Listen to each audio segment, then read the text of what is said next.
noite, boa tarde a todos. Antes de mais nada, eu gostaria de agradecer pela oportunidade, pelo convite. Na pessoa, na figura da Sara, agradeço a todos vocês pelo carinho com que me receberam, pelo carinho com que envolveram a mim e a Flávia, e pela oportunidade de estarmos aqui partilhando com vocês do pão divino do Evangelho. É o que nos une aqui hoje, na condição de irmãos. Aqui compareço simplesmente como mais um aprendiz, que vem compartilhar um pouco com vocês daquilo que nos tem sido tão útil no caminho, esperando que possa ser útil a vocês também. Mas que aqui compareço também, buscando aprender com o que tem feito, com a experiência que trazem, para que todos juntos, unindo esforços, possamos caminhar de maneira mais segura, de maneira mais proveitosa no caminho que Jesus trilhou e nos deixou a trilhar. Então, é para mim uma honra e uma alegria estar aqui nesse grupo, sabendo de todo o esforço, de todo o sacrifício daqueles que aqui trabalham, daqueles que trabalham pelo Espiritismo, pela manutenção da chama do Espiritismo acesa nessa fronteira nova que ele vai desbravando, conquistando consciências e corações para a luz do bem e para a luz do amor. Então que Jesus, o Divino Mestre, que hoje nos reúne aqui, possa nos acolher a todos no seu infinito amor, na sua misericórdia, para que a gente saia daqui renovados, sentindo realmente esse amor que nos move e que nos inspira a lá no mundo sermos os seus verdadeiros mensageiros. Porque é essencialmente sobre isso que a gente vai tentar conversar aqui nessa noite. Meditarmos, cada um de nós, nesse que é o nosso compromisso de serviço com o Mestre. Nós que já ouvimos o chamado do Evangelho, que já sentimos no coração o convite à seara do bem e da luz, como tem sido essa nossa ação? Como temos construído essa união dos nossos grupos para que estejamos unidos e mais fortalecidos para esse trabalho que nos compete? É isso que hoje a gente vai tentar meditar aqui, sobre o nosso movimento de um modo geral, o Espiritismo, essa dádiva que está em nossas mãos, como temos feito dele, de fato, aquilo que nos dizem os Espíritos, o cristianismo redivivo. Será que temos entendido, de fato, a proposta que traz o Espiritismo de resgatar aquele espírito original do cristianismo, aquele espírito de fraternidade, de simplicidade, de acolhimento, de fraternidade, essencialmente, de amor? É isso o que a gente busca com o Espiritismo, lembrando, para iniciar a nossa caminhada na reflexão, de uma frase que marca um dos livros de um grande pensador espírita do Brasil, um grande trabalhador, por vezes polêmico, mas sem dúvida um grande trabalhador, que foi Herculano Pires, um grande filósofo, muito dedicado, e que tem um livro chamado O Centro Espírita, em que ele vem a dizer: se nós, os espíritas, soubéssemos o que é o Centro Espírita, qual é a sua real significação e função, o Espiritismo seria hoje um dos maiores ou mais importantes movimentos culturais e espirituais da Terra. Como a nos convidar a repensar, sem qualquer prurido de fanatismo, sem qualquer incentivo ao proselitismo, mas simplesmente nos convidando a repensar: será que a gente entendeu qual é realmente a grande finalidade de comunidades, de famílias como essa que aqui estamos? Será que a gente tem entendido todo o potencial de luz que se irradia muito para além dessas paredes que um centro espírita pode ter na comunidade em que ele está inserido, e mesmo hoje, com todas as tecnologias que temos, em escala, diríamos, até mesmo global? Será que a gente tem a verdadeira medida, o alcance da tarefa que nos foi proposta? Então, meditando um pouco mais nessa frase, é que a gente acabou elaborando essa palestra a serviço do Cristo, para que a gente entenda mais ou menos o que é uma comunidade dessa e qual a proposta de trabalho que Jesus nos apresenta aqui enquanto essa família, enquanto esse grupamento de corações que já atenderam a esse convite de Jesus. E nada melhor do que, buscando pensar melhor nesse trabalho que nos está proposto e na melhor maneira de atendê-lo, de cumpri-lo, nada melhor do que voltarmos um pouco no tempo nos aproximando um pouco mais da fonte, a fim de que possamos pensar como aqueles que iniciaram esse trabalho lá 2000 anos atrás o faziam. Qual era a receita, ou quais eram as características do cristianismo nascente, que fez daquele movimento um movimento de tanto destaque no mundo, não o destaque das ilusões e glórias mundanas, mas um movimento que encantou e marcou a civilização humana, que marcou de fato os tempos. Mesmo os historiadores mais céticos têm de concluir que foi um movimento especial, marcante, porque mesmo perseguido pelo mais poderoso império que talvez a Terra já viu, mesmo sob a pressão de tamanhas perseguições, de tamanhos ataques, souberam aqueles primeiros cristãos, homens e mulheres simples, que não tinham muitos recursos a não ser a própria vida, a própria exemplificação. Souberam eles não só resistir a toda aquela pressão, como também a transformar toda a face da humanidade então. E claro, todos os séculos do porvir. Em outras palavras, de onde vinha a força daqueles primeiros cristãos, que os levava, por exemplo, a entrar no circo máximo, a cantar, e onde antes se dizia: Ave César, os que hoje morrerão te saúdam, chegavam eles a dizer e a cantar: Ave Cristo, os que viverão para sempre te saúdam e te glorificam. O que era aquilo? As pessoas de então não conseguiam entender, porque não conseguiam enxergar ainda o que aqueles cristãos já conseguiam ver. E é voltando no tempo, não para lá ficarmos, mas para nos inspirarmos para o trabalho que o presente nos convida a fazer, em visando o futuro, é para lá que a gente volta, para beber dessa fonte e poder agora nos reanimarmos, ou nos orientarmos para o trabalho que nos compete agora, com Jesus, com o Espiritismo, como dissemos na Palavra dos Espíritos, revivendo esse cristianismo puro, esse cristianismo que contagiava, que encantava e que conquistava os corações. É por isso que lá voltamos e a gente vai perceber que há inclusive um esforço da espiritualidade em nos convidar a esse voo panorâmico, a esse olhar mais profundo e mais detalhado para aqueles tempos, para que possamos com eles aprender melhor como conduzir a nossa ação hoje. Me recordo aqui das obras de tantos espíritos que se dedicaram a esse resgate, trazendo para nós um pouco mais dos bastidores da vida de Jesus e dos seus continuadores mais próximos. Um Emmanuel com Paulo Estevão, com Ave Cristo, uma Amélia Rodrigues com toda a sua série de comentários do Evangelho, um Humberto de Campos com Boa Nova. Não é por acaso o trabalho e a dedicação dos espíritos nesse processo de resgate como que a nos transportar para aqueles tempos. Queriam eles nos levar a meditar um pouco mais sobre a vida daqueles indivíduos, para que a gente pudesse enriquecer a nossa alma de novo estímulo, de novo ânimo. Um resgate desse cristianismo. É isso, inclusive, que o Espírito Emmanuel vai nos falar no prefácio do livro Paulo Estevão. Não sei se já tiveram essa oportunidade, mas depois, quando tiverem a oportunidade ou um tempo, leiam pausadamente o prefácio do Paulo Estevão. E ali Emmanuel vai trazer-nos alguns dos motivos pelos quais aquela obra, uma obra como aquela, desce à Terra. Não vem à Terra uma obra daquela envergadura espiritual por um acaso. Vem ela com um propósito superior, de nos orientar ou despertar para certos pontos que talvez estavam esquecidos. E apresentará Emmanuel no prefácio 2 pontos principais para o que a obra Paulo Estevão veio à Terra. E o primeiro deles, ele dirá: veio o livro Paulo Estevão nos relembrar o que de fato é vivenciar o cristianismo.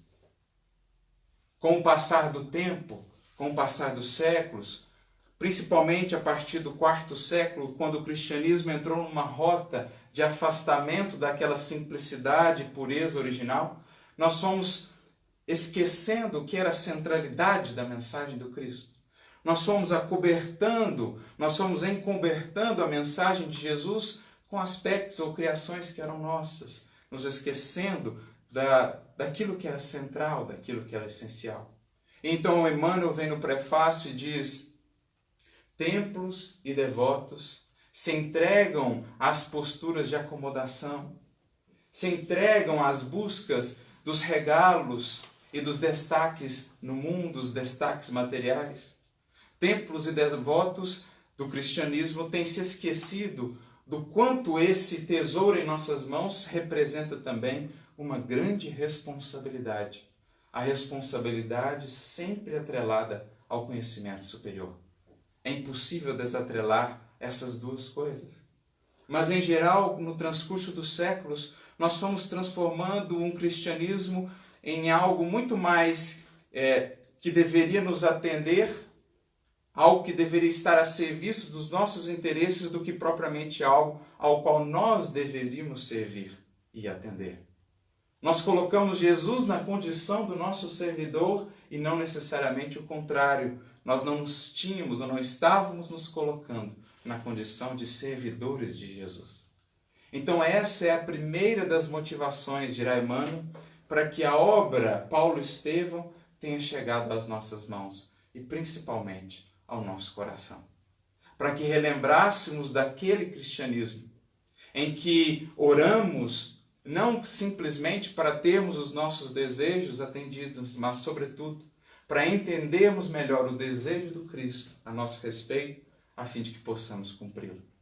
Como ele dirá também no livro Ave Cristo, de maneira muito bonita, no capítulo 3 da primeira parte, dificilmente, à distância dos séculos, poderia alguém com exatidão descrever o que era aquele cristianismo. A sublimidade do cristianismo primitivo.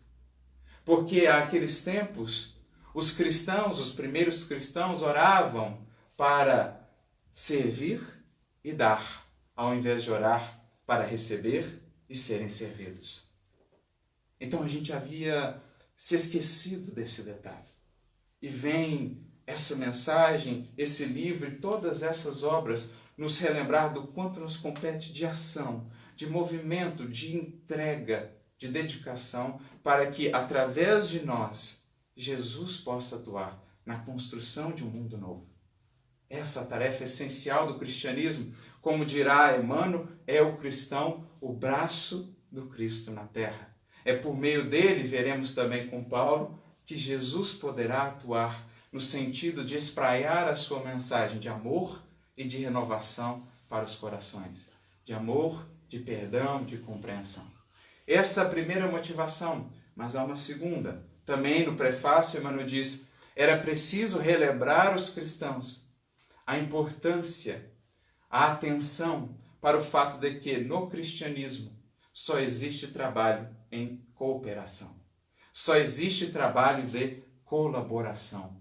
Não há carreira solo com Jesus. Claro, cada um terá o seu dever, a sua função, mas todos deveremos nos integrar e perceber que a proposta é sempre de colaboração. Pois só onde há colaboração há espaço para a caridade, e sem caridade não há trabalho cristão. Sem a essência da caridade não há transformação real nas nossas como na vida daqueles para quem trabalhamos ou com os quais trabalhamos. Então são esses os dois motivos centrais que Emmanuel apresenta já no prefácio do livro Paulo Estevão. E nada melhor do que a vida de Paulo para nos demonstrar e ilustrar isso. São esses os dois motivos pelos quais essa obra chegou ao nosso coração. Lembrarmos do que representa acolhermos ou atendermos o convite de Jesus em nossas vidas. Um convite que é sobretudo movimentação, transformação e disposição. É mais servir do que receber, é mais se entregar ou dar do que esperar algo em troca.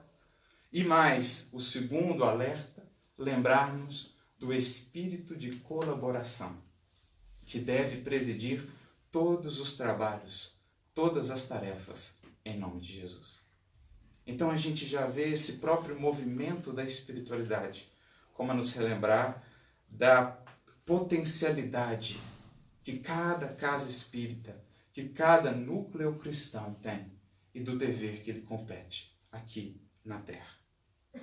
E nesse mesmo espírito, buscando aprender com aqueles que vieram antes, buscando identificar o segredo do seu sucesso, no bom sentido, que a gente vai voltar e resgatar agora um outro exemplo que é para nós também de muito aprendizado no que diz respeito ao trabalho cristão de um modo geral.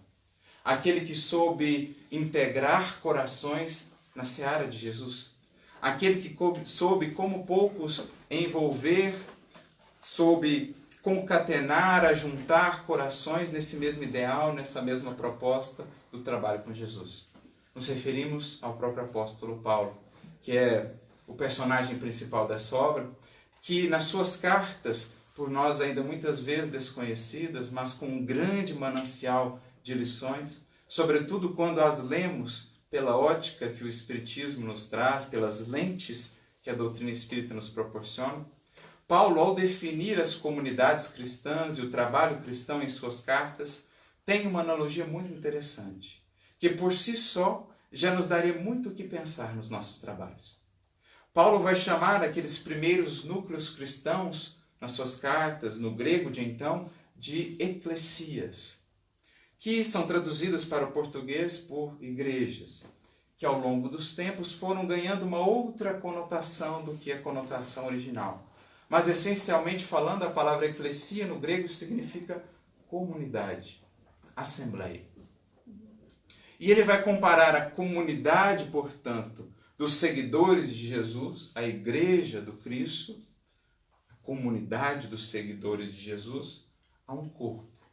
Ele vai dizer, por exemplo, na sua carta aos Colossenses, capítulo 1, versículo 18, que nós, essa comunidade ou a igreja do Cristo, somos o corpo, enquanto é Jesus a cabeça.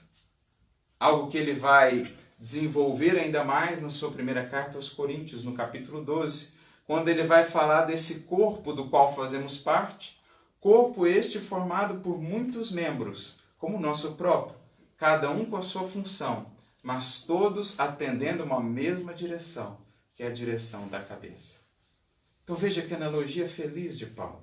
Ele era muito hábil em usar essas analogias para tornar mais fácil, mais compreensível, aquilo que às vezes seria difícil. Então ele está, resumidamente, a nos dizer que todos nós fazemos parte de um corpo. E que a cabeça, a orientação desse corpo é Jesus. Só essa analogia já nos leva a muitos caminhos de reflexões. E o primeiro deles é que, sendo nós o corpo por meio do qual Jesus pode atuar na terra, a proposta espírita, a proposta cristã, é uma proposta de movimento, é uma proposta de ação. Jesus conta com as nossas mãos, com o nosso coração, com a nossa boca, com os nossos olhos, com os nossos pés, para poder caminhar pelo mundo, levando por onde passemos a mensagem do consolo, da compreensão, do amparo, da fraternidade, do perdão. Como a nos dizer que o convite do Evangelho é estender a nossa ação para muito além dos muros de uma comunidade cristã. Percebendo que o serviço com Jesus não se limita apenas a um lugar, a um tempo ou um momento, como por muito tempo acreditávamos, que só aquela hora definida ao longo da semana era a hora dedicada a Jesus e à comunhão com o alto, com o divino. Como Emmanuel também descreve logo no prefácio do livro Caminho, Verdade e Vida, é preciso compreendamos que toda a terra é ao mesmo tempo altar e oficina para Jesus. E que cada lugar pode ser consagrado à adoração do Cristo, à adoração a Deus, no sentido verdadeiro dessa expressão. Não uma adoração formal, exterior, muito bela por fora, mas vazia de vida, vazia de conteúdo por dentro. Mas aquela adoração da qual há 2000 anos ele já nos falava. A adoração em espírito e em verdade. naquela adoração que se configura nos mínimos gestos da nossa ação. A adoração que se faz no lar, pela paciência, pela compreensão com cada coração que ali foi colocado. A adoração que se faz na rua, com um sorriso, com um olhar compreensivo, com um gesto de ternura e de carinho, com um gesto paciente no trânsito. A adoração, enfim, que se estende para além e passa agora a se incorporar na nossa vida, como a nos dizer que em todo tempo e lugar podemos, de algum modo, colaborar com Jesus. Por isso, a Igreja do Cristo é corpo. Corpo no sentido de movimento, de ação. Não uma adoração estéril nas palavras, nas orações muitas vezes superficiais, mas aquela que se configura para além da adoração, que é importante, para além do estudo, que é essencial, na ação. Nas mãos colocadas em movimento, em adoração. Relembrando aquela frase de Madre Teresa de Calcutá, que diria: as mãos que amparam são tão santas ou mais santas que os lábios que oram. Por isso a igreja é corpo. Somos convidados a ir, a nos movimentar. Relembrando uma outra frase do próprio Herculano Pires, que está nesse seu livro também, O Centro Espírita, um poema muito bonito que ele escreve, chamado Sandálias Semeadoras, em que ele diz que o Centro Espírita nasceu das sandálias de Jesus. Daquelas sandálias que tanto andaram pelos caminhos poeirentos da Galileia, deixando um rastro por onde passaram, de luz, de esperança e de fé. Por onde passaram, semearam bem, semearam um centro, um núcleo espírita, e daí nasceram também os centros espíritas, os núcleos cristãos de outrora. O centro é, portanto, filho das sandálias de Jesus, como a dizer que cada um de nós que aqui pisamos, que aqui estamos, somos convidados a levar conosco, nos caminhos do mundo, toda a luz que aqui temos acolhido.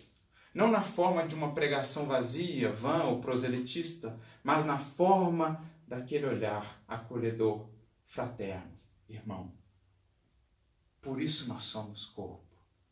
Corpo atendendo a orientação e a inspiração dele, que é a cabeça.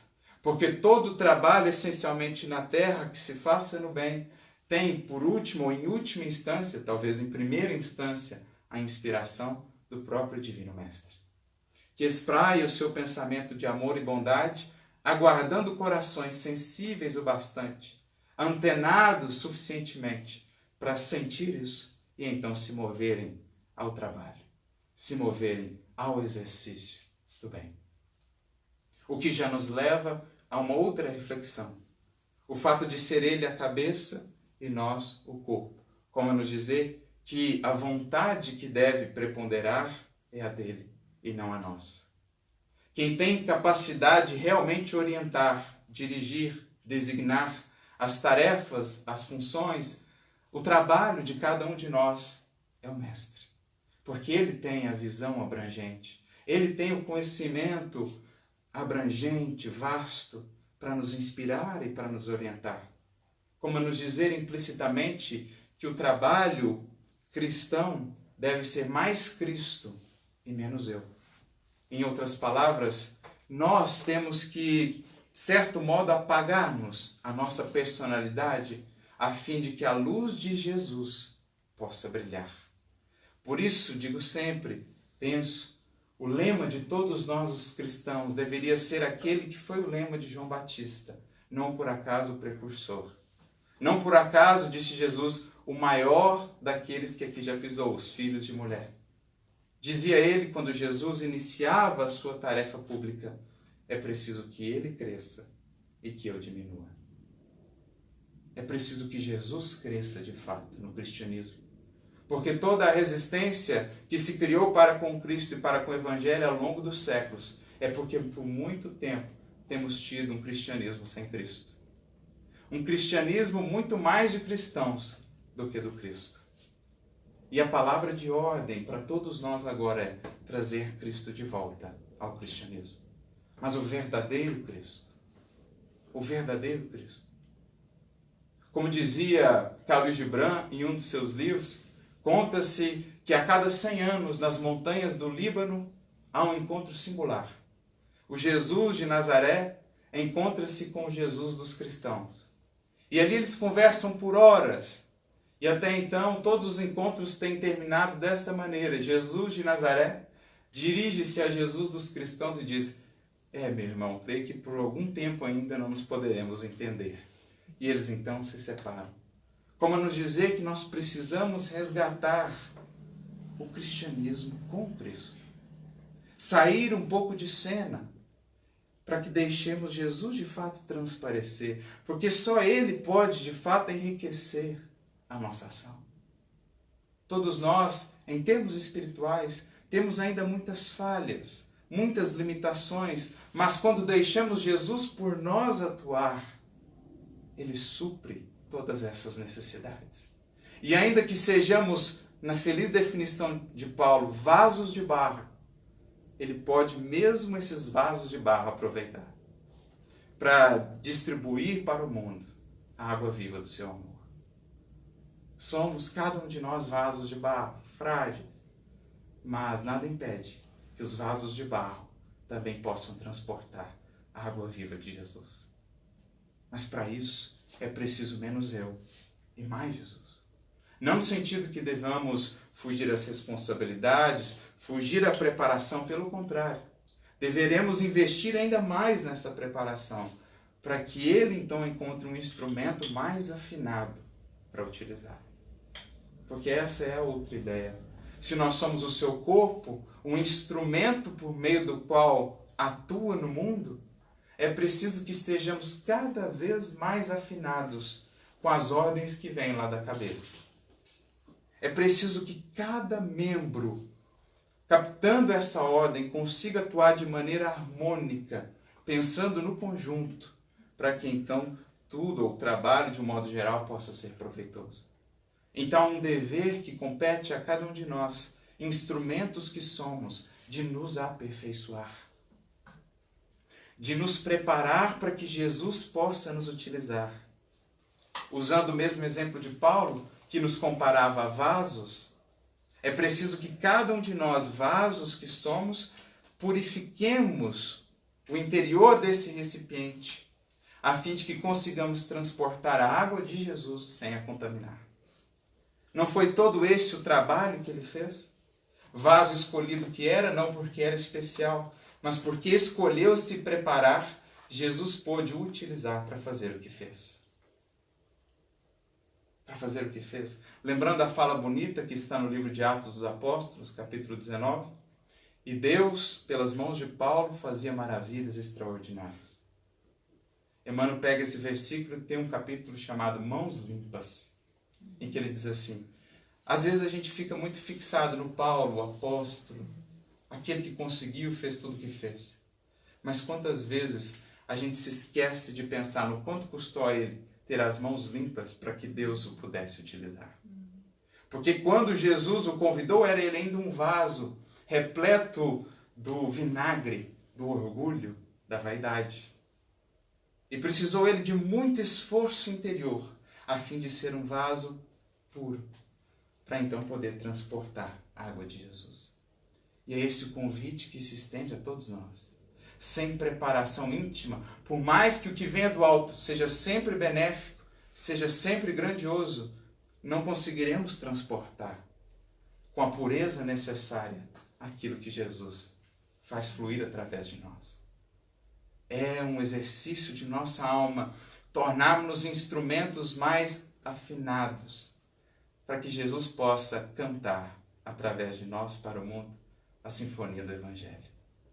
Por mais habilidoso seja o violinista, se o violino não ajuda, a sinfonia, a harmonia estará prejudicada. Mas na medida em que o violino se aperfeiçoa, então aquele que é o maior dos poetas, aquele que é o maior dos mestres, poderá nos utilizar para cantar para o mundo a sinfonia e a canção do perdão e da esperança. Então esse é um outro dever que nos compete. Percebendo também que, para que esse corpo funcione de maneira harmoniosa, para que este corpo, que é a comunidade do Cristo, cada um desses núcleos do qual fazemos parte funcione de maneira proveitosa, é preciso que cada parte esteja sã. Se a parte não está equilibrada, o todo também não estará. É assim com o nosso corpo, é assim com cada núcleo cristão. É assim com o movimento espírita cristão de modo geral. É preciso que nós, as partes, indivíduos e comunidades, entendamos a importância da união, do trabalho em equipe, para que a ação desse corpo seja proveitosa no todo. Porque, como descreve Paulo, cada um terá a sua função. A função da mão não é a função do olho, que não é a função da boca nem a do pé. Mas todos eles sabem que fazem parte de um mesmo conjunto e que devem trabalhar juntos em busca de um mesmo ideal. De um mesmo ideal. Por isso a palavra utilizada, eclesia, significa comunidade. Não somos iguais, mas temos objetivos em comum. Temos uma unidade comum que nos une. É Jesus. Cada um com a sua função, cada um com a sua tarefa, mas todos buscando o mesmo horizonte. Todos buscando a mesma proposta. É preciso então que aprendamos a nos harmonizar nessas funções. Cada um respeitando e valorizando a do outro, entendendo que nenhuma é mais importante do que a outra. Que a mão é tão importante quanto o olho, que é tão importante quanto a boca, que é tão importante quanto o pé. Mas todos atendendo à cabeça.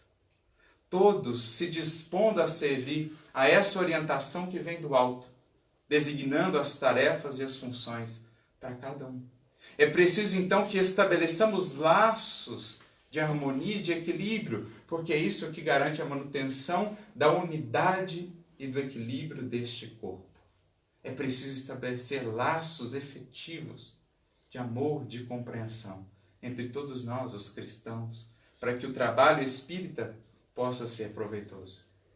É essencialmente isso o que Kardec, por exemplo, vai descrever num dos artigos mais interessantes que já pude ler de sua autoria na Revista Espírita. Na Revista Espírita de dezembro de 1868, Kardec tem um artigo muito interessante chamado O Espiritismo é uma Religião? É um artigo extenso, mas quem puder depois leia. Como é bonito ver Kardec desdobrando o seu pensamento. Como era claro o pensamento do codificador. E mais do que isso, ali a gente vê um Kardec que não era só um filósofo, que não era só um sábio, mas que, sobretudo, era alguém com um coração ou com um amor gigantescos. Ali a gente começa a ver o Kardec não só sábio, mas o Kardec apóstolo de Jesus. Apóstolo de Jesus. Porque virá ele dizer qual a finalidade essencial de todas as religiões, o Espiritismo inclusive, do próprio verbo em latim religare, religar, unir corações. Nunca podemos perder de vista essa que é a finalidade da nossa religiosidade, estabelecer laços entre corações. Porque essa é a religiosidade profunda. Tudo aquilo que nos separa, que nos divide, na verdade é uma perda de visão do foco, da essência, da proposta da religiosidade, que é, dirá Kardec, criar laços entre os corações, porque são esses laços que dão a força, que dão a dimensão, que dão a riqueza dessas comunidades cristãs. A força de uma casa espírita, de uma comunidade cristã, não está no número de membros, não está no tamanho da casa, não está no número de assistidos, está no número de corações que ela conseguiu agregar numa mesma comunhão. O centro espírita não é a obra material, o centro espírita é o conjunto dos corações que se uniram em prol de um ideal. E são esses laços que nos sustentam. São esses laços que nos mantêm nos momentos difíceis. É o apoio mútuo, é o trabalho em equipe, é um ajudando o outro a seguir sempre adiante. Era essa a força dos primeiros cristãos. Era esse o segredo da sua ação. Perseguidos, humilhados, estavam sempre juntos, sempre unidos e por isso fortalecidos. Esse é o laço que buscamos desenvolver e que mantém esse corpo são, saudável. Por isso dirá Kardec, qual é o laço que deve se estabelecer entre os espíritas? É um laço todo moral, todo espiritual, todo humanitário. É o laço da caridade para com todos. Porque a caridade é a alma do espiritismo. E poderíamos dizer que não há verdadeiro espírita sem caridade. A caridade é a argamassa que nos une. A caridade é o laço eterno e inquebrantável que nos alimenta e que nos une. Caridade que é essencial para que a nossa ação tenha vida, tenha alma, porque é ela que realmente ilumina, é ela que realmente liberta. A caridade de vivermos em Cristo para que Ele viva e haja através de nós. Como nos diz Emmanuel no livro Vinha de Luz, capítulo 110, intitulado Caridade Essencial, em que ele vai dizer assim, a caridade essencial que deveremos cultivar é aquela de vivermos em Cristo para que Ele viva em nós. Porque sem essa caridade, a gente pode fazer grandes obras externas. Podemos ganhar a alegria ou a gratidão de muitos corações, construir enormes obras de pedra. Mas no momento, ou no supremo momento do testemunho, estaremos vazios e desolados, na condição de mendigos de luz. Se nos falta a caridade, que dá a força do movimento, que dá a força da nossa ação, que nos dá a força para superar cada obstáculo, que nos dá a força para a superação. Tão importante esse ingrediente, esse laço, que Kardec virá dizer em outro livro fantástico, Viagem Espírita em 1862. Um livro desse tamanhozinho, mas de uma riqueza espiritual inimaginável. Porque ali a gente vê outra face de Kardec, que em geral não se vê. Essa face do Kardec apóstolo. O Kardec saindo do escritório e indo ao contato com as pessoas, convivendo, visitando as casas, pegando o trem, então, e fazendo o seu Atos dos Apóstolos, como Paulo lá atrás o fez. Kardec, no seu terceiro discurso, virá dizer, e é muito importante, profundo isso que ele diz. Ele diz assim, se há entre vós dissidências, causas de antagonismos, se os grupos que deveriam marchar para o mesmo objetivo estão divididos, eu lamento. Mas me coloco sem vacilar, do lado que tiver mais caridade. Sem buscar saber as causas dos antagonismos, sem buscar saber quem começou toda a problemática, me coloco sem vacilar, do lado que tiver mais caridade. Do lado que for mais compreensivo para com o outro, do lado que for mais humilde, mais abnegado. Porque a quem falta caridade, dirá Kardec, está sempre em erro, ainda que acobertado por algum tipo de razão. Olha a profundidade do codificador. Muitos de nós se colocaria ele do lado que tem mais razão, mais lógica, mas diz ele, sem vacilar, me colocaria do lado que tem mais caridade. Porque onde há mais caridade, há mais humildade. E onde existe humildade, é sempre fácil de reajustar os caminhos. A espiritualidade sempre encontra um espaço mais aberto para corrigir as rotas, onde há humildade e onde há caridade. Mas onde falta caridade, há orgulho. E onde há orgulho, as coisas são mais difíceis. Por isso ele coloca-se sem vacilar, exaltando para nós a importância desse laço, que nos une e que dá a verdadeira força do nosso movimento. A caridade é a argamassa, é o laço que mantém esse corpo equilibrado e saudável para a ação com Jesus. Essa é a definição do apóstolo Paulo do que são as comunidades cristãs, os centros espíritas de hoje, que buscamos nada mais do que reviver aquele cristianismo de então. Um corpo a serviço da cabeça, que é Jesus, com a tarefa primordial de acolher e de amparar almas, preparando ou fortalecendo o processo de regeneração da humanidade para a construção da humanidade do porvir. Entendendo que tudo o mais no nosso trabalho, na nossa seara, deve estar a serviço da redenção humana, da iluminação dos corações e das consciências. para que a gente não perca de foco nunca. Esse que é o papel da religiosidade. Transformar, iluminar o coração humano. Porque por séculos nós temos perdido esse que é o foco central da nossa experiência religiosa.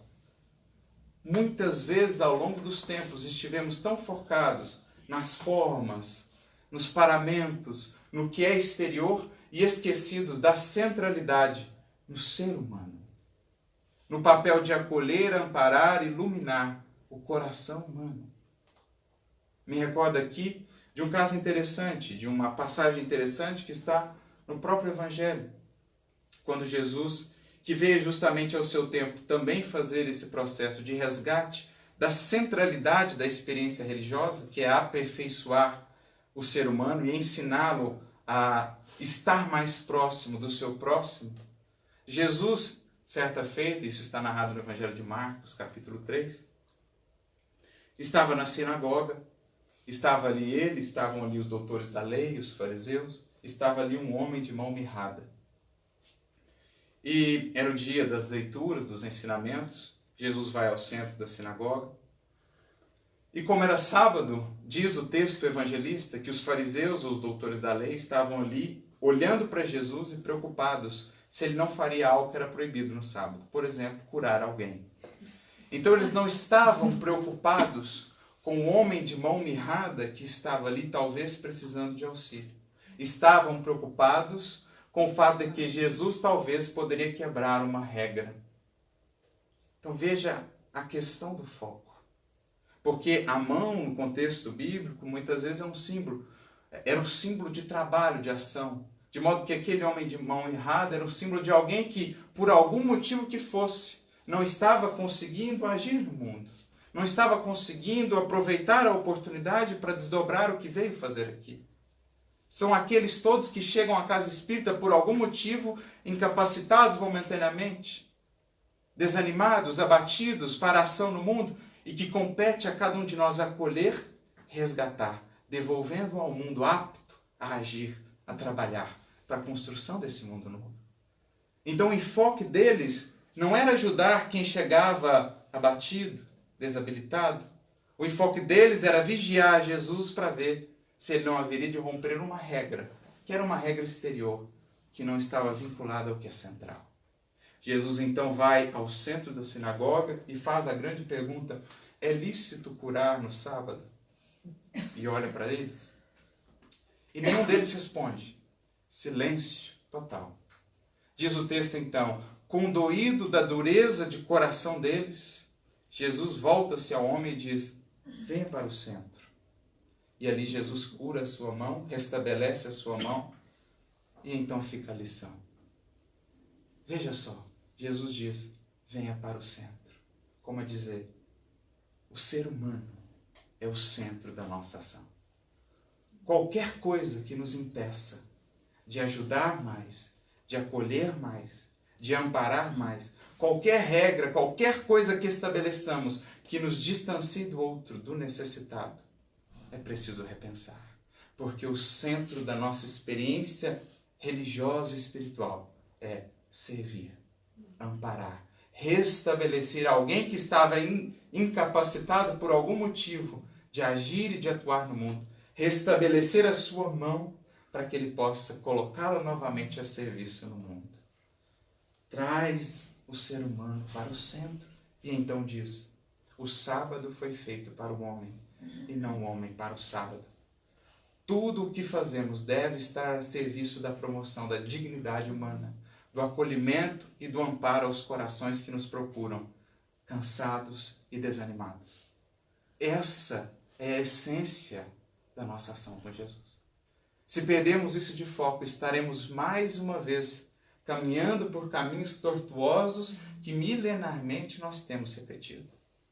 Uma casa espírita é um lugar onde se acolhe esses de mão mirrados, coxos, os cegos, que somos todos nós, que se cura ele ao contato do amor de Jesus, e então o devolve ao mundo, para que ele seja no mundo mais um membro do corpo de Jesus. Ainda que não se torne espírita, ainda que não se torne cristão, será alguém um pouco melhor, será alguém um pouco mais disposto a ser no mundo, um instrumento para a ação do bem. Porque essa é a nossa finalidade essencial. Acolher e devolver ao mundo alguém um pouquinho melhor, um pouquinho mais disposto, um pouquinho mais animado a colocar as mãos na massa para a construção do mundo melhor. Esse é o nosso papel essencial quando estamos a serviço do Cristo. Acolher, instruir, para libertar e para impulsionar. Lembrando que é importante, sim, a assistência material, mas é mais importante ainda a iluminação do Espírito. Como disse Paulo lá atrás, quando viu a casa do caminho em Jerusalém, depois de momentos difíceis pelos quais a casa havia passado, em que o trabalho era quase que só assistência material, porque estavam proibidos de falar sobre o Evangelho, Paulo ficou muito marcado e disse, na tarefa cristã, não podemos nos esquecer da assistência material, mas a iluminação do Espírito deve estar em primeiro lugar. Porque a iluminação do Espírito atua não nos efeitos, nas causas. De nada adianta resolver só os problemas transitórios, sem buscarmos entender de onde eles vieram, de onde eles nasceram. De nada adianta resolver apenas os problemas que dizem respeito ao corpo, às necessidades materiais, se não chegamos à raiz da problemática, que estará sempre ainda na rebeldia do coração humano, no egoísmo, no orgulho, na vaidade, que são os geradores de todas as nossas aflições. Porque aquele que traz, então, o Cristo no íntimo, renova a sua maneira de enxergar o mundo. Muitas vezes o que antes ele via como problema, uma enfermidade, por exemplo, verá ele agora como uma bênção, que o ensina sobre paciência, sobre humildade, sobre perseverança. O que antes era um obstáculo é agora uma oportunidade de aprendizado, de renovação. Quem traz o Cristo no mundo íntimo renova o seu olhar para a vida, porque nova luz se faz em seu interior e a gente sempre enxerga com a luz que já acendeu por dentro. É isso o trabalho essencial: acolher, iluminar para libertar, para devolver ao mundo alguém que saia daqui mais disposto a servir no bem. Ainda que não volte, levará consigo uma sementinha do Cristo, a sementinha do bem, porque o Evangelho essencialmente falado é um conjunto de valores universais. Não é uma questão de rótulos, não é uma questão de aparência ou de exterioridades. Jesus vai no coração daquele homem encontrar também espaço para agir. Porque era essa também a ideia que Paulo tinha dessas comunidades cristãs de então. Queria ou imaginava ele que cada pequenino núcleo desse que se formasse em torno de Jesus e do seu Evangelho era, em pequena escala, uma figura da humanidade do futuro. Aqui, já gravitando em torno do Evangelho de Jesus e das suas lições, nós somos convidados a inaugurar aquela que será a humanidade do futuro. Uma humanidade regida pelos valores universais do Evangelho: amor, humildade, compreensão, fraternidade, perdão. Por isso dirá Paulo: quem está em Cristo, nova criatura é. Um novo ser humano se faz, desde já, prenunciando aquilo que será a humanidade do porvir. Então veja só quantas lições temos a aprender com esses que nos antecederam, para que dentro das nossas possibilidades possamos também honrar tudo aquilo que nos legaram e fazer deste cristianismo também aquele cristianismo que encantou o mundo, não pelo que falava, mas sobretudo pelo que fazia e pelo que vivia. Me recordo de uma passagem que também está nos Atos dos Apóstolos, a narrativa do evangelista Lucas, capítulo 2, versículo 42, quando ele traz em 4 ingredientes centrais qual era a receita do sucesso, no bom sentido, daquele cristianismo de então. O porquê ele era tão forte, tão contagiante e tão encantador. Dirá Lucas: e perseveravam na doutrina dos apóstolos, na comunhão, no partir do pão e na oração. É o linguajar da época, mas que apresentam para nós 4 pilares essenciais que sustentam esse corpo em ação com Jesus.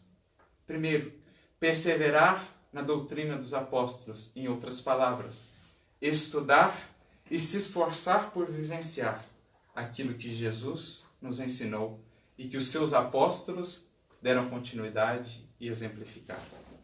O estudo que liberta, o estudo que enriquece a nossa alma, que alarga os nossos horizontes e amplia o nosso potencial de ação. Estudo, base essencial de uma tarefa cristã, base essencial de uma casa espírita. Estudo. Estudo que aos poucos, iluminando o nosso coração, o nosso entendimento, vai nos impulsionando à comunhão, isto é, à fraternidade. Um dos pilares centrais de qualquer comunidade cristã é essa capacidade de acolher, de integrar, de fazer sentir-se membro de uma família aquele que chega, de fazer sentir-se querido, de fazer sentir-se amado aquele que aqui é acolhido. Comunhão, laços fortes, laços de fraternidade entre todos os que faziam parte daquela comunidade. Que leva então ao terceiro ingrediente, o partir do pão. Não só a assistência ou o partir do pão material, mas sobretudo o partir do pão espiritual. Caridade material e caridade moral. O auxílio material que esteja ao nosso alcance, para que aquele que passa pela dificuldade possa se recompor, mas, acima de tudo, o partir do pão espiritual. Caridade espiritual, indulgência, perdão, benevolência. É essa a definição de caridade que Jesus e os Espíritos nos apresentaram. Comunhão, partir do pão, por fim, oração. E a gente fica a pensar, por que a oração vem por último e não primeiro? Porque há uma sequência aqui. Não é uma sequência aleatória esses 4 passos. Mas a oração seria sem alma, sem vida. Não existisse o partir do pão, não existisse a comunhão, não existisse a iluminação. Por isso vem a iluminação em primeiro ponto, abrindo espaço para a comunhão, incentivando o partir do pão e enriquecendo a oração. E assim sucessivamente, num ciclo que vai e volta, sempre em patamares mais elevados. O estudo favorece a comunhão, a compreensão, que inspira a caridade, que inspira o partir do pão, que enriquece a nossa oração, que é agora viva, fervorosa, que nos inspira a mais estudo, a mais compreensão e assim sucessivamente. Era esta a receitinha simples, mas profundamente eficaz daqueles primeiros cristãos. Creio que temos aqui muito material a digerir, muito material a nos inspirar para repensarmos a nossa ação e meditarmos o quanto de fato de Cristo tem existido em nosso cristianismo. O quanto de fato temos sido nós, espíritas cristãos. Lembrando, para encerrar, a frase do nosso querido Herculano Pires: o centro espírita nasceu das sandálias de Jesus. Tem sido a nossa comunidade um ponto de acolhimento inaugurado, criado por Jesus, e mais do que isso, tem se feito a nossa casa espírita, essas sandálias que saem pelo mundo, por onde passam, semeando a luz, a bênção, o perdão. Meditemos nisso e que Jesus nos ampare e inspire a todos nessa jornada de comunhão, de aprendizado e de iluminação. Muita paz a todos.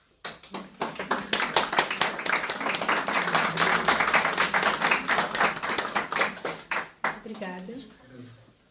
Depois desse trabalho, desta fala maravilhosa, eu acho que a responsabilidade nossa aumentou mais para refletirmos sobre as nossas casas espíritas e sobre o movimento espírita desse país. Agora deixamos para perguntas e respostas para o nosso querido Arthur Valadares, 20 minutos para vocês. Por gentileza, quem é o primeiro ou a primeira? Se tem alguma pergunta? Agora me veio um negócio na cabeça, aí você fala do Paulo e nós agora. Como é que ficou no meio? Como é que veio passando? Toda essa jornada no meio? Como é que foi? Agora me deu um... Se a gente olhar para a história... Um buraco agora assim de repente. Se a gente olhar para a história do cristianismo, a gente vai ver que por várias vezes houve um movimento da espiritualidade, claro, coordenado por Jesus, no sentido de resgatar essa essência do cristianismo lá da origem. creio que o mais conhecido desses esforços da espiritualidade seja o esforço de Francisco de Assis, que recebe uma orientação de Jesus. Francisco vai e reconstrói a minha igreja. Que igreja será que é essa que ele falava, senão daquelas eclesias, daquela comunidade que havia se esquecido dos valores centrais do Evangelho? Então a gente teve um esforço de um Francisco de Assis com os franciscanos. A gente teve um esforço aqui na Europa com personagens muito célebres e muito caras a nós, os espíritas, como por exemplo Ian Hus, que foi um dos reformadores, aquele que abriu depois caminho para Lutero e para outros, que sabemos ser o próprio Kardec, aquele que lá atrás inaugurou um processo de resgate do Evangelho, juntamente com Jerônimo de Praga, que depois viria a ser benfeitor espiritual de Leon Denis, como a nos dizer que é tudo uma mesma equipe de espíritos comprometidos com o resgate dessa característica central do Espiritismo.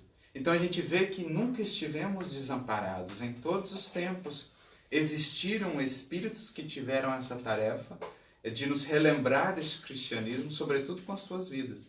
Mas que o movimento mais, digamos, forte, mais abrangente desse resgate foi o Espiritismo, como Jesus mesmo já havia nos dito, no Evangelho de João, por exemplo, capítulo 14, 15 e 16, quando ele diz, olha, os meus ensinamentos no futuro vão ser esquecidos e e ele diz, eu vou enviar alguém para lembrar tudo o que eu falei, explicar melhor o que eu falei e desenvolver o que eu falei. Como implicitamente a nos dizer que a gente iria esquecer o que ele falou, a gente ia deturpar o que ele falou e que precisaria desse esforço do Consolador, que sabemos ser, na nossa visão, o Espiritismo, para fazer esse processo de resgate.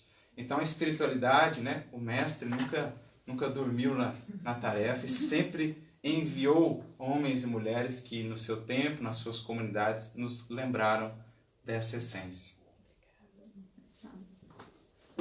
Alguém tem mais uma pergunta, por favor? As cartas de Paulo, elas foram destruídas? Não, na verdade assim, é que as cartas de Paulo elas foram sendo escritas ao longo aí de 20 anos, mais ou menos, da sua tarefa, né? Já há algum tempo ele já tinha de trabalho, e então ele recebe do próprio Jesus a orientação para escrever essas cartas, porque o trabalho havia crescido muito e ele precisava de outros meios para alcançar as muitas comunidades que ele fundou. Mas o que acontece? Nós não temos acesso aos primeiros manuscritos, porque são muito antigos e a maneira como eram elaborados naquele tempo era difícil de se conservar. Mas nós temos muitos manuscritos bem antigos, do século II, do século III, que quando comparados, manuscritos de partes diferentes, a gente consegue ter uma ideia melhor do que eram as cartas mais próximas daquilo que foi escrito originalmente. Porque estamos falando, século II, século III, de um cristianismo ainda muito próximo do cristianismo original. Estamos falando daqueles primeiros cristãos, né? Então a gente tem algumas cópias dessas cartas, né, de manuscritos antigos, principalmente em duas cópias mais completas. Uma é o Codex Vaticanus, que inclusive está no Vaticano, está digitalizado, qualquer um pode acessar, quem souber ler o grego, está lá acessível a todos.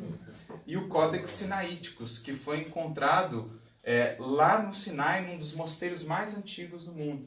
Esses são os dois códigos mais completos daquilo que seriam as primeiras versões do Novo Testamento. E é esse esforço, sobretudo a partir do século XX, que tem sido feito de voltar-se mais a esses primeiros manuscritos para se refazer as traduções das Bíblias que até então nós tínhamos. É esse um esforço que o Haroldo está fazendo agora com o resgate desses manuscritos mais antigos do grego, para que a gente tenha um entendimento renovado de Paulo. E especialmente no caso de Paulo, as traduções já consolidadas, elas são traduções, vamos dizer assim, complicadas, porque elas desviaram um pouquinho o sentido original dos seus textos, né? Então, Paulo, por muito tempo, ele foi muito incompreendido, porque tentava-se ler Paulo fora do seu contexto e da sua formação. Então, a gente não entendia muito bem o que ele estava querendo transmitir, porque a gente menosprezava quem ele era, assim.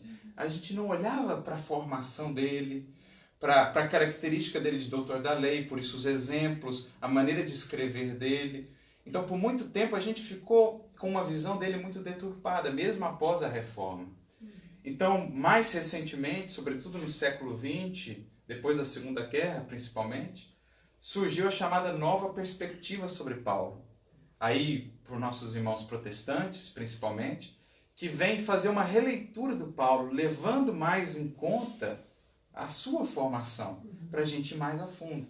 E por isso, para nós espíritas, é tão interessante agora refazer também essa leitura de Paulo, porque com as ferramentas que o Espiritismo nos traz, a gente pode ir ainda mais além nos seus escritos do que outras visões com as suas compreensões acerca da vida, do mundo espiritual e tudo mais, né? Então, por isso a importância desse estudo agora, à luz da doutrina espírita, é claro, para a gente entender mesmo a profundidade dos textos de Paulo. Por isso Emmanuel investe tanto em comentar Paulo, em ensinar acerca de Paulo, porque tem muita riqueza ali, que estava limitada pela nossa incapacidade de vencer a letra para chegar no espírito. Né? Basicamente é isso. Muito obrigada. Próxima pergunta, por favor. Essa citação que você fez de 100 em 100 anos, que eu não me lembro quem foi que você falou que escreveu, que de 100 em 100 anos, né, tem encontro de... Sim.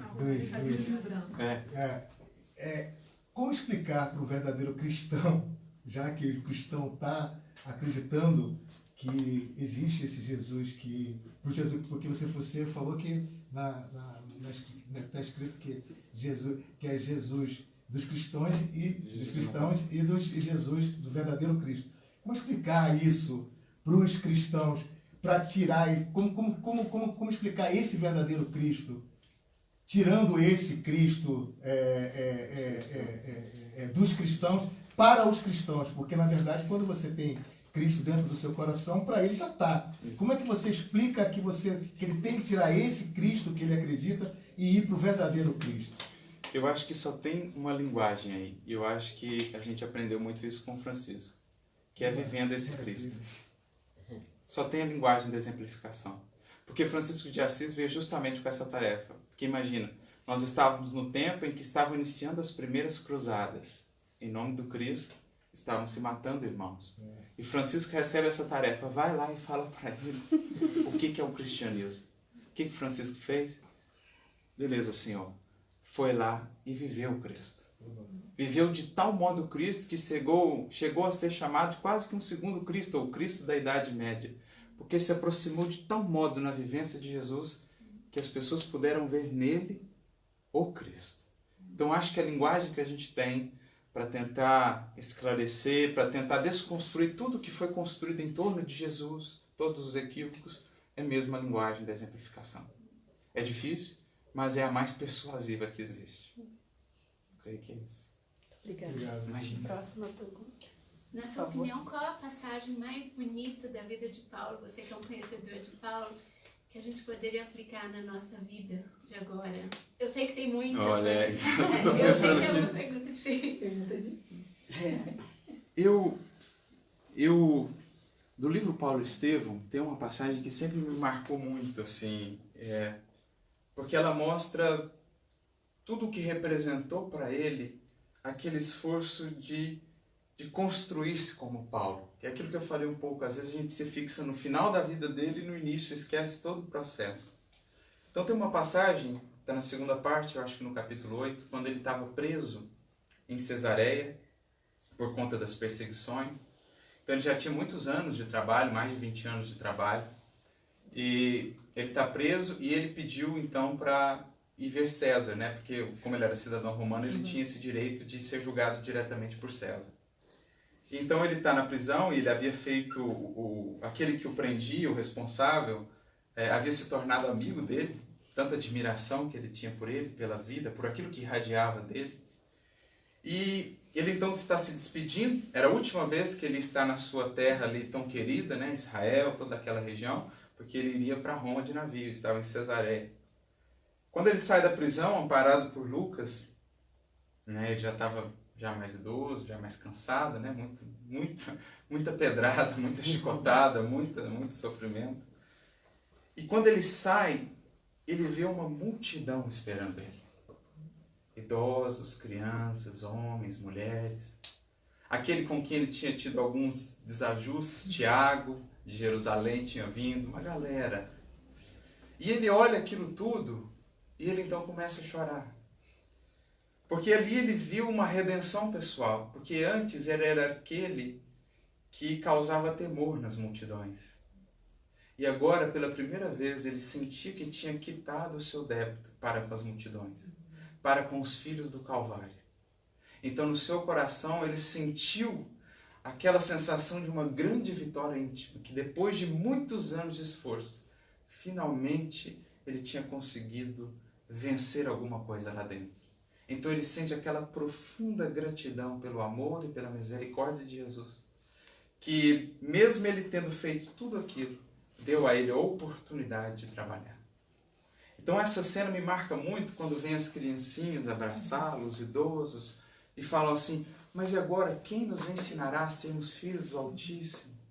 E todo mundo chorando, aquela emoção, ele então chorando muito, porque aí a gente entende melhor qual é a dimensão da misericórdia de Jesus.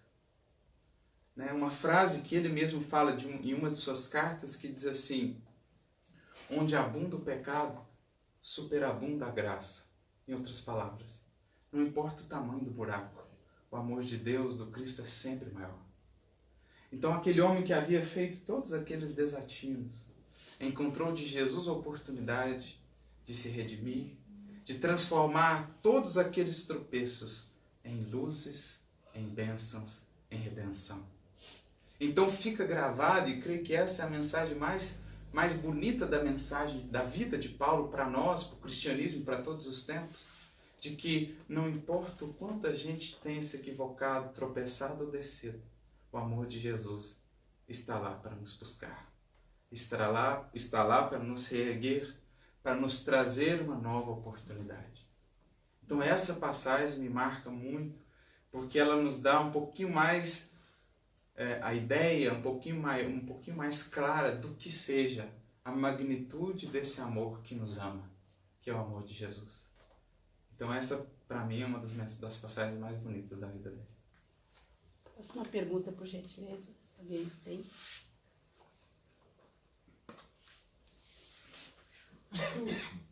Tem uma coisa que a gente vê muito voltando atrás, como você falou, principalmente na figura de Paulo e no livro Paulo Estevão, que é a questão do testemunho do sofrimento, né? Um sofrimento que nós hoje temos dificuldade de entender como alguém pode se doar com tanta fé, né? A um serviço, a um trabalho como Paulo e outros como ele, como outros apóstolos se doaram, e sempre ligada ao trabalho deles a questão da dor, da perseguição, dos flagelos terríveis, né? E que todo mundo se perguntava e se pergunta como pode alguém que está sob a proteção desse Deus sofrer tanto, né? Então, eu queria que se você pudesse falar um pouquinho dessa questão da fé, né? A fé como confiança absoluta. E também um pouquinho, talvez, na questão que acho que Alcione fala no Livro dos Espíritos, a questão do Evangelho, que ele deve, mais do que ser compreendido, ele deve ser sentido. Como é que a gente poderia relacionar essa questão do sofrimento, da dor, que é tão falado também no Espiritismo, né? Que o sofrimento purifica e tal, e a questão do Evangelho. Eu acho que, tentando fazer um máximo em tudo isso que você falou, é preciso entender que, e isso tem um psiquiatra que vai falar muito sobre isso, alguém que admiro muito. Quando li seu livro eu fiquei muito encantado, o Viktor Frankl, Em Busca de Sentido.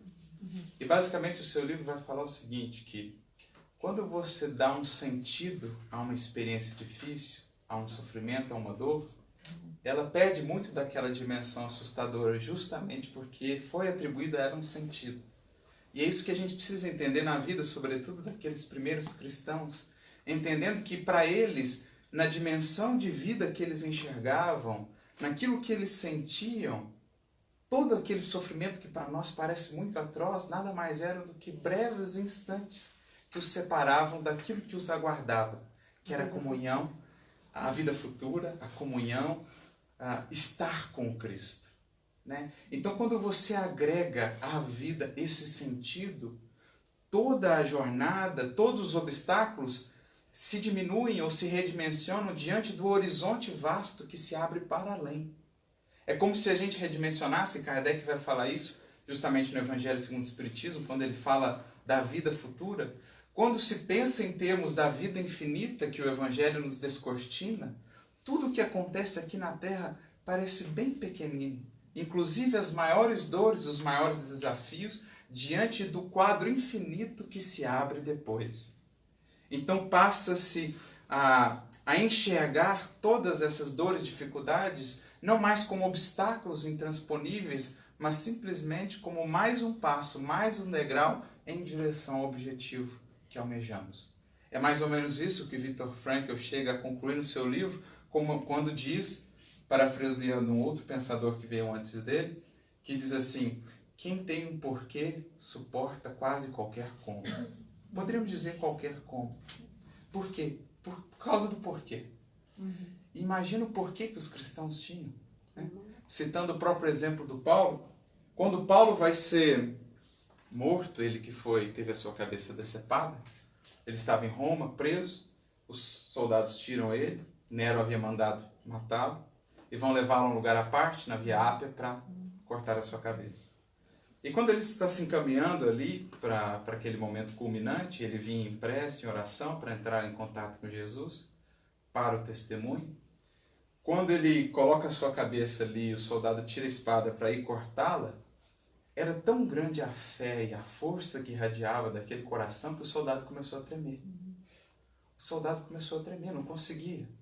Então o soldado, naquela sensação que ele não sabia explicar, ele diz assim: puxa, eu lamento muito por você, eu não queria ter que fazer isso.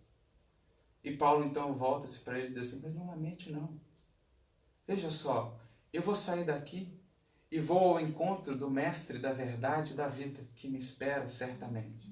Você vai sair daqui e vai voltar ao contato com Nero e os seus asseclas. Qual de nós está em pior situação? Então cumpra o seu dever até o fim, porque eu caminho para a liberdade, ao passo que você ainda não. Então percebe como se redimensiona quando, pela fé, pelo entendimento desse horizonte mais vasto, eu acrescento sentido às experiências da vida? Aquilo que parecia intransponível, insuperável, agora se redimensiona e passa a ser um degrau em direção ao objetivo que eu almejo. Mas é preciso, para isso, que essa fé seja uma fé consolidada, que esse evangelho tenha saído simplesmente do plano do conhecimento para mergulhar no plano de um sentimento consolidado. É a ordem que Alcione apresenta quando fala: o evangelho precisa ser conhecido, meditado, sentido e vivido. 4 passos. Então eu recebo de fora, faço o trabalho interior aqui de gestão, de reflexão, para que com a disciplina, com o trabalho, eu possa renovar sentimentos e para que isso possa voltar ao mundo na forma de luz. Recebo a luz, faço a digestão, incorporo em mim e a irradio para o mundo. É isso que nós, ou isso que Paulo entendia por fé. Porque talvez esse seja um dos conceitos mais deturpados em Paulo, o conceito de fé. A fé salva. Muito tempo a gente achou que se resumia à crença. Fé é acreditar. Mas a palavra fé, no hebraico, por exemplo, no grego, no próprio latim, fides, deriva da palavra fidelidade. Em outras palavras, fé é quando eu tenho uma vida fiel àqueles valores que já incorporei, que já fazem parte do meu horizonte. Fé é quando o que eu recebi de conhecimento se faz agora vida, se faz presença, se faz ação. Isso é fidelidade, uma perfeita ou profunda comunhão e integração com Jesus. Muito mais ou muito além simplesmente da crença. Essa fé é a fé que transporta as montanhas. Essa fé é a fé que dá sentido à nossa existência e força para superar qualquer obstáculo. Muito obrigada. Eu agradeço. Então, penso que podemos encerrar